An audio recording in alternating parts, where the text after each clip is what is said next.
In order to live your all-in life, you have to be open and you have to trust. How can you stay open and how do you trust when your trust has been betrayed repeatedly? Hi, welcome to another episode of Business Mindset Mastery. We keep tackling the hard questions here on this show. My name's Heather Gray. I'm a mindset and performance coach for business owners, leaders, and entrepreneurs. You can always find me over at choosetohaveitall.com. And today's discussion really kind of picks up where we left off yesterday. Those of you who had a listen to yesterday's show know that I did a special episode for a friend of mine who's standing in a really long line for her turn in the sun. She's been doing everything she can to have her big, bold life, and she just isn't getting the yes in response.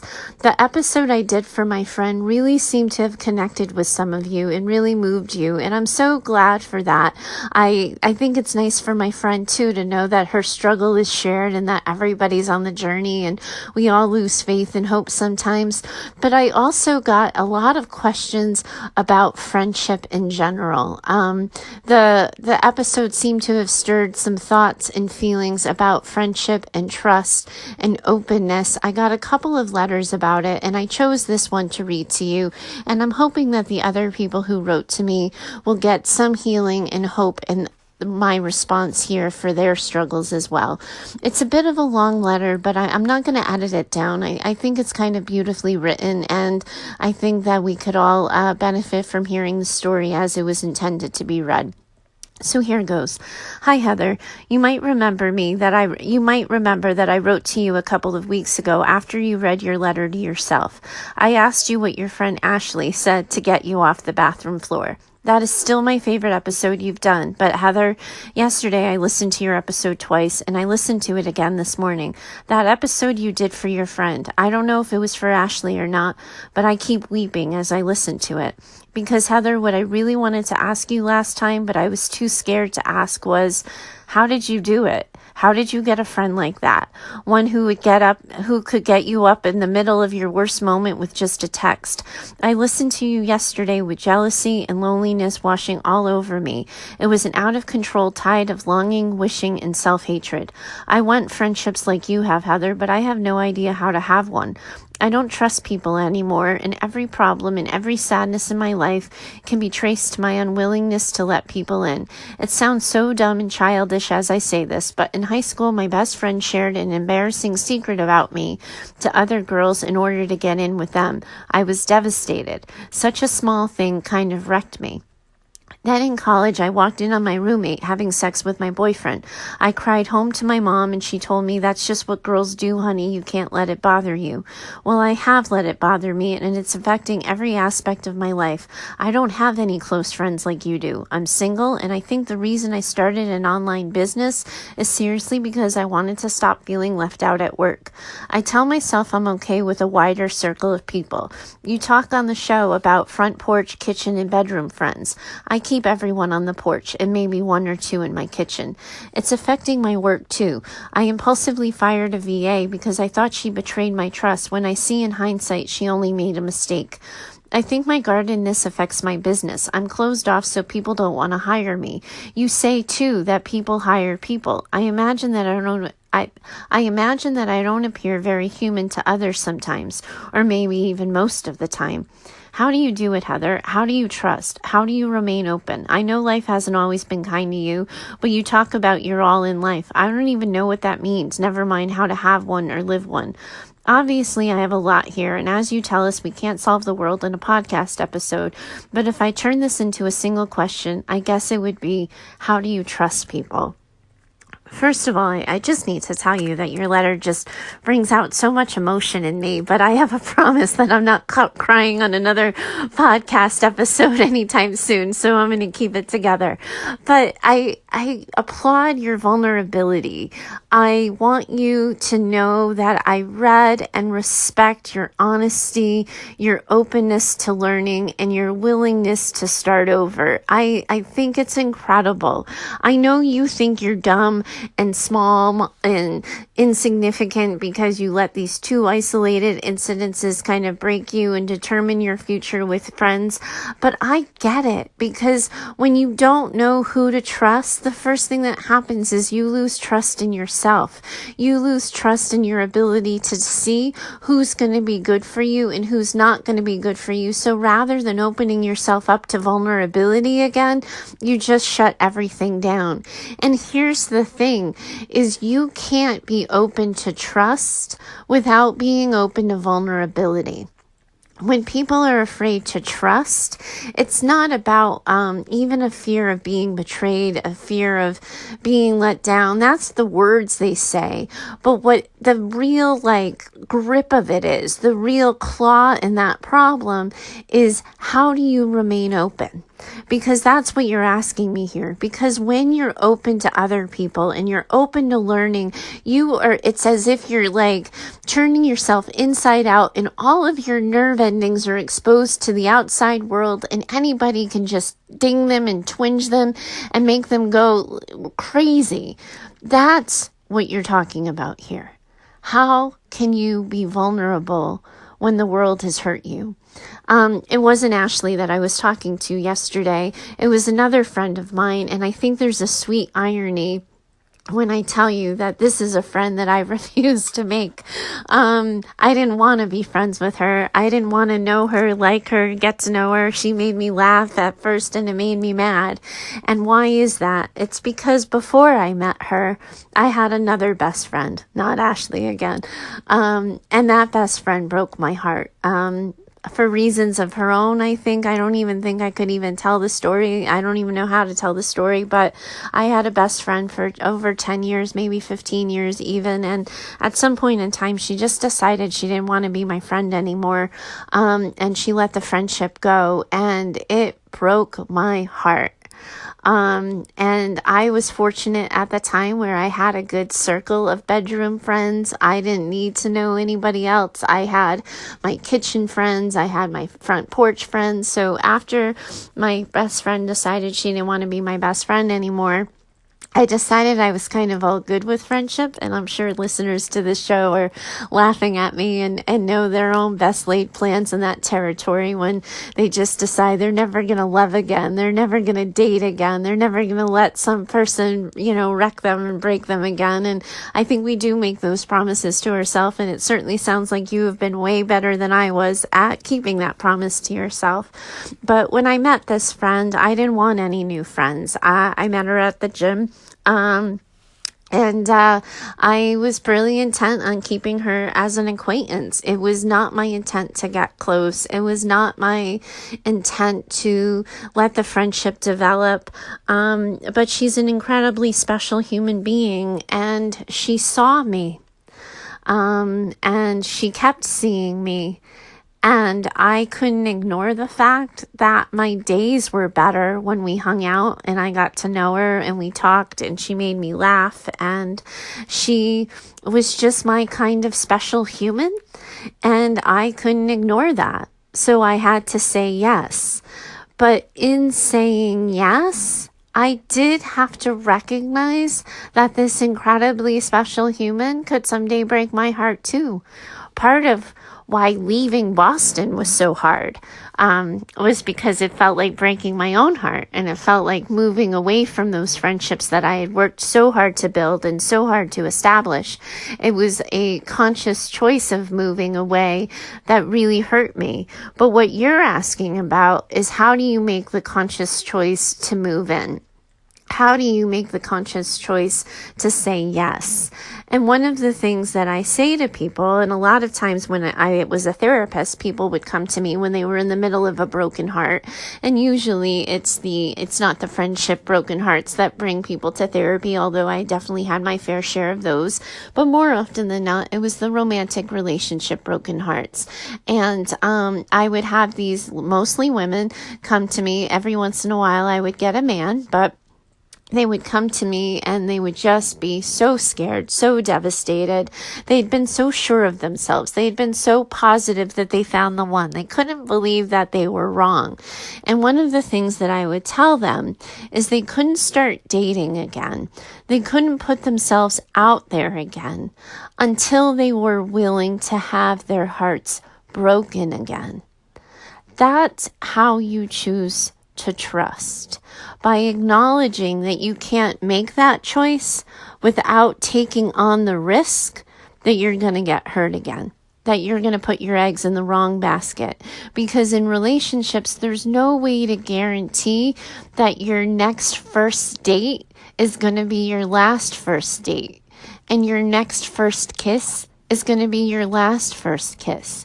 Because dating and getting to know people is that series of evaluation of, do I know you? Are you getting to know me? Do I like what I'm learning about you? Do you like what you're learning about me? I have this set of needs. You have that set of needs. Am I willing to meet your needs? Are you willing to meet my needs? That is a process that happens over time. And I think that particularly for women, we have this story that if we make friends with someone, then we're supposed to just be friends for life, that it's against girl code that friends break up, that it's just not something we do. So it's certainly not something we talk about. But over time, we have to make the choice to recognize that relationships grow and change. And your girls in your life, that girl in high school, the girl in college, obviously they didn't respect you. Obviously they cared more about themselves and their own immediate needs than they cared about you. That's true about people. There are simply people out in the world that make that choice and think that way. But not everybody. Where your mom kind of led you astray is she said, well, that's what all girls do. Because no, that's not what all girls do. Some girls do that. But relationships of any kind, including friendship, require work. I think you have a story here that in order to make a best friend, you just have to lead with openness and trust. Just like people who start dating again think they have to lead with openness and trust. That's not true. The way you get a bedroom friend is you start by keeping them on the front porch for a little while. Get to know them. See how they move through the world. See the things they talk about. See the things they share. See how they respond to you and the things you share. See what it feels like to hang out with them. See what happens. And then consider opening the door to the house and letting them into the kitchen. When the friends you hear about, like, we've been on journeys. Ashley and I have our own story and our own journey, and some of it includes time we spent apart not talking. So it's about recognizing that relationships are messy. They're not easy, but you choose trust by choosing to do the work, by choosing to engage in the process, and choosing to recognize that, yes, you might get your heart broken, but the alternative is loneliness. You guys all heard, and you certainly don't need to hear again, how much leaving broke me and hurt me. But it broke me and hurt me because I had to leave those relationships that I had spent so much time building. That is the natural consequence of loving. But can you imagine for a second what it had been like if I was living a life where I could pick up and leave and move and not miss anybody? I don't know that I would have wanted that alternative. I don't know that I would have wanted a life of disconnect, because sure, it feels protective, and sometimes we need that protection. Before I started talking to you today, I was honestly trying to remember how much time had happened between my best friend choosing not to be my best friend anymore and when I met this girl at the gym. And I honestly, I can't remember. But I do remember taking a good long time before I was willing to open up again. And I think that's okay. If you pay attention to your pacing and you get yourself in control, then you can make the knowing choice when you're ready with someone who seems interesting to you, with someone who you've shared a laugh with somebody who, for me and this friend, it was just an unexpected connection that came out of nowhere of just shared laughter and a similar sense of humor, I think. But I had to, at some point in time, say yes, to say, this is somebody I'm getting to know. I want to know more. Let's see where this goes. And just like a relationship, I think our friendship outside of the gym just started with texting, beginning, middle, and end. I don't think it was some big dramatic thing or intense thing. But at some point, I did have to say yes. I had to say okay, friendship hasn't always been easy for me.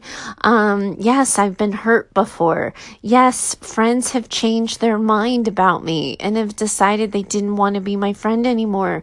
But also, too, I've changed my mind about other people and have decided I didn't want to be friends anymore.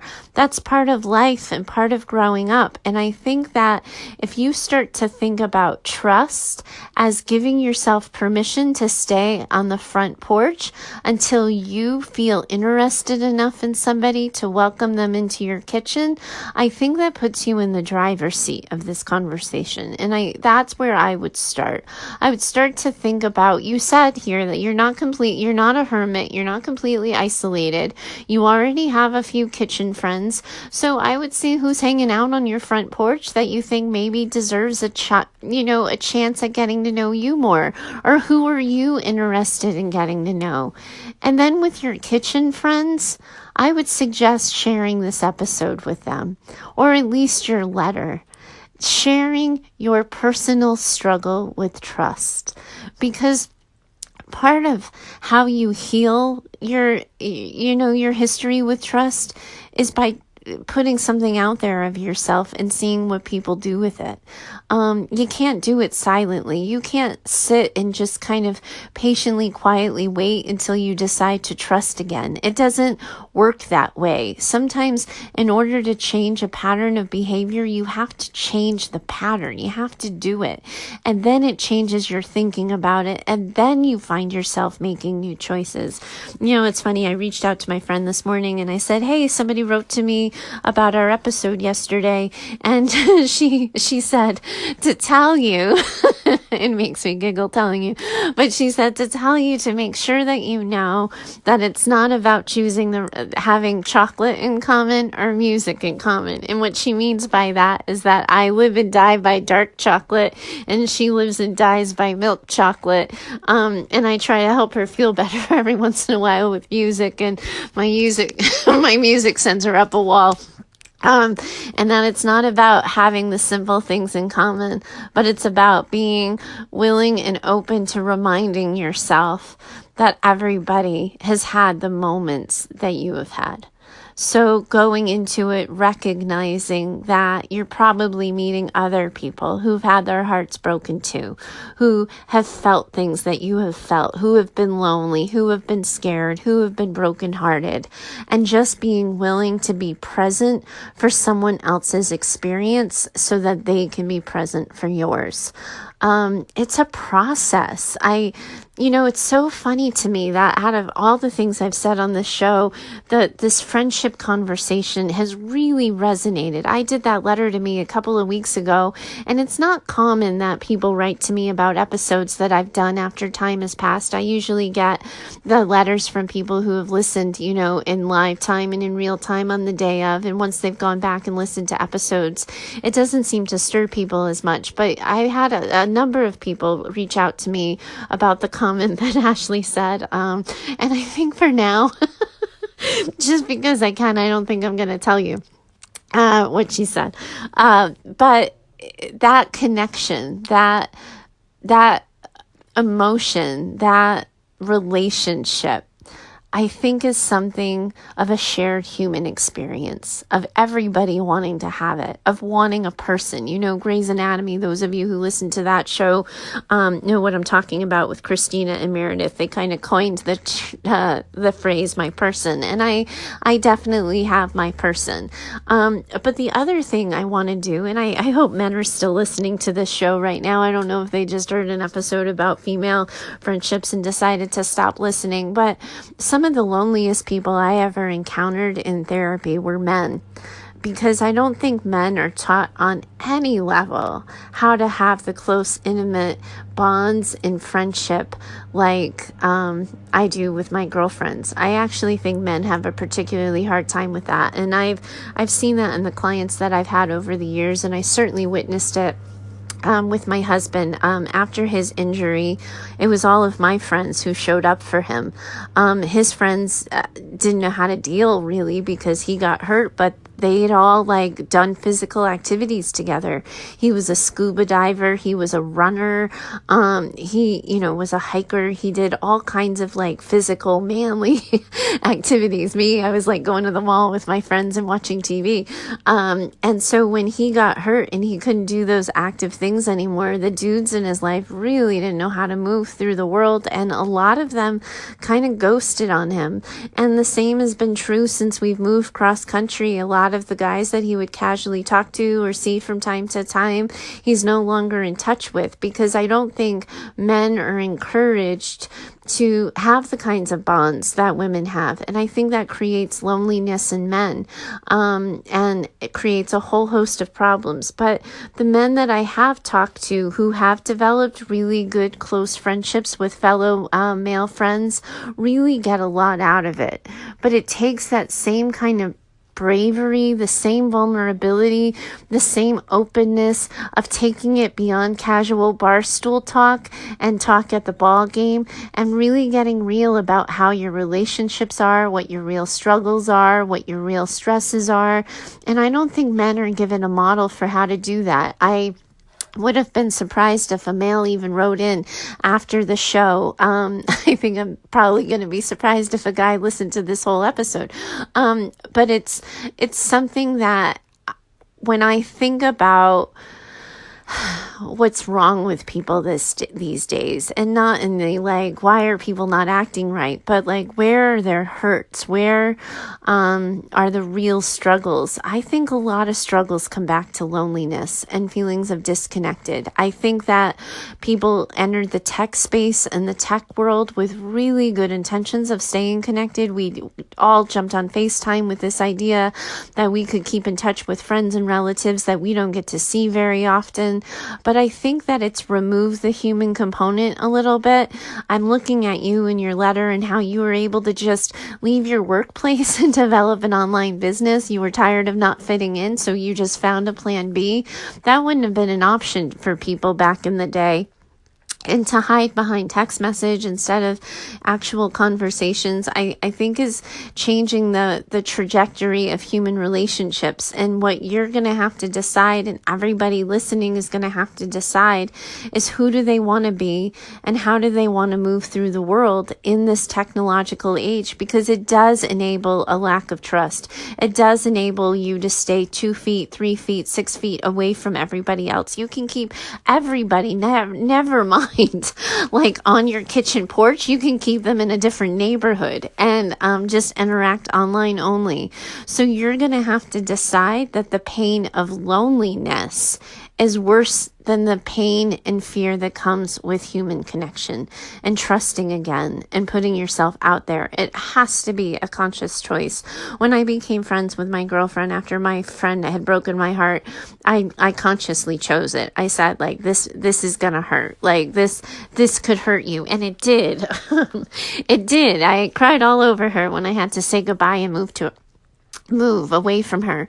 But I can also tell you that it's worth it. My relationships are probably the thing I'm most proud of about my life. I am super proud of my talent professionally. I'm really proud of the number of times I've reinvented myself in my professional career, but I have relationships that matter, but I have worked effing hard for them. They have not come easy. It means being present. It means choosing to have the hard conversations, acknowledging when your feelings have been hurt and talking it out. It means trusting again after a breakup. It's all of that. And you're right, I can't help you with all of this in a single podcast episode, but if I can inspire you to believe that it's possible for you, that if you do trust the wrong person again, that it's still okay, and living an all-in life is still absolutely worth it, because loneliness, it comes with its own share of pain and heartaches. Like, I can't imagine what it feels like to not have connections. You think you're keeping yourself safe, but this is the same thing when people like block their emotions. And I used to deal with this all the time in therapy. And I'm sorry, I'm going off on a bit of a tangent, but hopefully you guys will stay with me. But I used to work with people who would decide, like, I'm just not going to feel anymore. I'm so tired of people hurting me. I'm so tired of being abused. I'm so tired of being taken advantage of and used. I'm just not going to feel anymore. And they do that because they think that they can keep out the disappointment. They think they can block out the sadness. They tell themselves stories that they'll never have to feel fear again. They'll never have to be heartbroken again. But when they do that and they guard themselves off, they guard themselves from the light and the warmth and the good, because you can't be selective. It's not like one of those filters you use on a beach that lets all the good feelings go through but just keeps the rock in the little strainer. You end up closing yourself off from joy. And people who choose not to trust, people who choose to keep everybody at arm's length and on their front porch, they're blocking the light from coming in too. You think you're protecting yourself from hurt. You think you're keeping the hurt in the little strainer so it never gets to you, but you're not letting the light in. You're not letting the healing in, because people connections can heal you. They're the only thing that can, really. I can't tell you the number of times I would be seeing single clients, and it used to drive me batty, right? Well, I'd have these like single clients in my therapy office. Suddenly they'd meet the guy or they'd meet the girl and they were fine. Like, all their problems magically went away. And I'd be like, you have to learn how to be alone. You have to learn how to be good with yourself. You can't just be better because a man or a woman loves you. But I do think human connection heals. Beginning, middle, and end. It hurts, but it also heals. And you have to give it permission to do both. You have to give yourself permission to feel both. You don't do it right away. You don't take someone from a bus stop and bring them into your bedroom. You take them from the bus stop and you put them on the front porch. Then you bring them into the kitchen and then you show them the bedroom. That's how that goes. So instead of thinking you have to be all in and completely open with every nerve ending exposed, see what happens when you just bring them from one space to the next in steps and stages that you can feel comfortable in, that you can embrace, but make the conscious choice. Decide for yourself that living an all-in life is worth it for you. That you don't know what the hell you're doing. You're going to get lost. You're going to take a detour, but it's all going to be okay. And one of the ways I think you can do this is go back to that VA. I know I am imagining you're like screaming at me right now going, what? But I think it's okay to, where possible, make amends. Because I think that's part of our healing process too. I think sometimes when we're guarded and we shut people off in an effort to avoid hurt and we get embarrassed and we realize we weren't fair, like we can self-accept a little bit or we can try to repair it. I think it's worth going back to that VA and saying, hey, I know I treated you unfairly. I just wanted you to know that even though all this time has passed since that event, I haven't stopped feeling bad. I recognize that you just made a harmless mistake, and because of my own trust issues and my own difficulties with people, I really pushed you away, but I want you to know that I see your integrity. I know that you were well-intentioned and I'm sorry. It'll be for the VA, obviously, like I think that the VA would appreciate that, but this is mostly for yourself here. This is mostly for you to start to see yourself doing it differently, that you're not stuck and embedded in old stories of yourself that at any point in time you really do get to tell yourself, this is not how my story is going to end. You get to change the chapter and have a life all in. You can bring it into your business. And the good thing is you don't have to get that personal when it comes to business. But you do have to open yourself up, be friendly, and show people who you are. Your business people can stay in the driveway. You don't even need to get them on the front porch. But they kind of need to know who you are, what you do, and how you serve in order to get the sale. And it helps when you're personable, and it helps when you're real. The easiest way to do this is to stop censoring yourself, because a lot of times, this is the other piece that people don't realize, is when they have made conscious decisions to not trust, they then have made conscious choices to edit and censor. And because they're not going to say what they're really thinking. Somebody's story reminds them of their own story, but they decide not to say it because that feels too vulnerable. They have a thought, but they don't share it because that would bring people too close.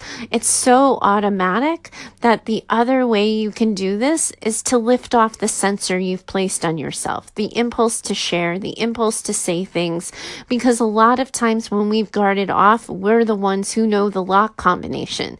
And we know the lock combination because we're the ones who shut it all down.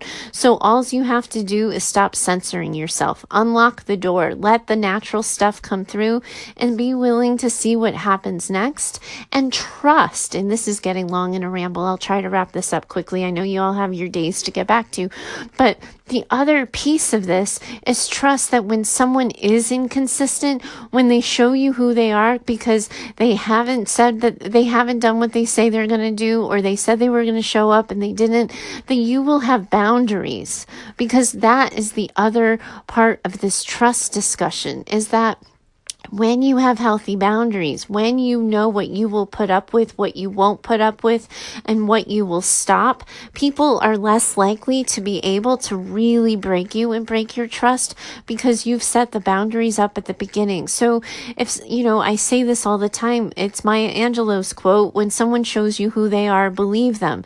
So as people start to show you who they are, if they are inconsistent, if they don't seem respectful of you, if they don't seem to take care of you, or they don't seem to be present for you, trust your ability to call that out a little bit, and don't continue to let them into the house. You can always close the door when somebody's showing themselves to be inconsistent or not in line with who you are, how you move through the world.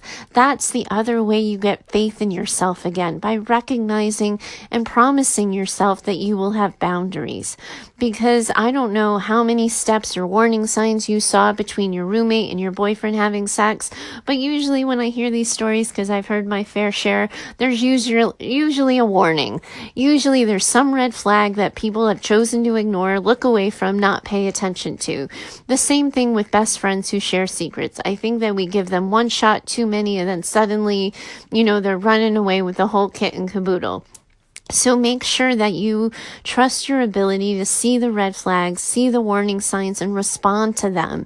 And recognize that you are in control.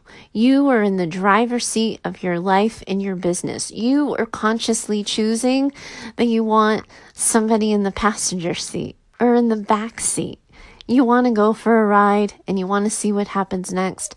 Everything you need is right in front of you. My guess is you have some long ingrained habits on this. You're going to need some work. You're going to need a helping hand. You got to do the work. You know that I'm a business coach. That's how you found the show.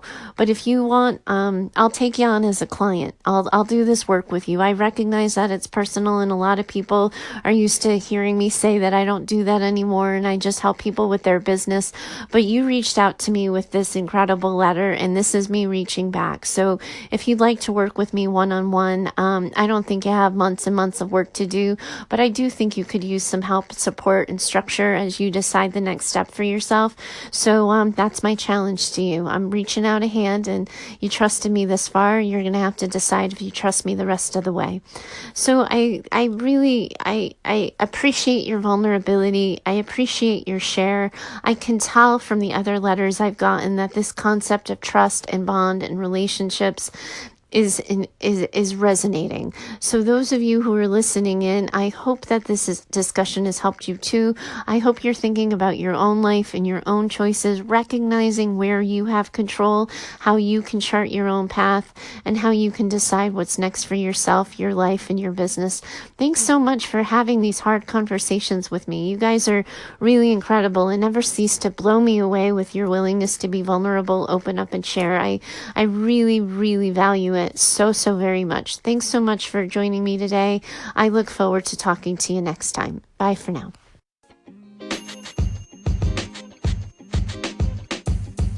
The podcast you just heard was recorded with Anchor. If you want to make your own, download the Android or iOS app completely free from anchor.fm/podcast. That's anchor.fm/podcast.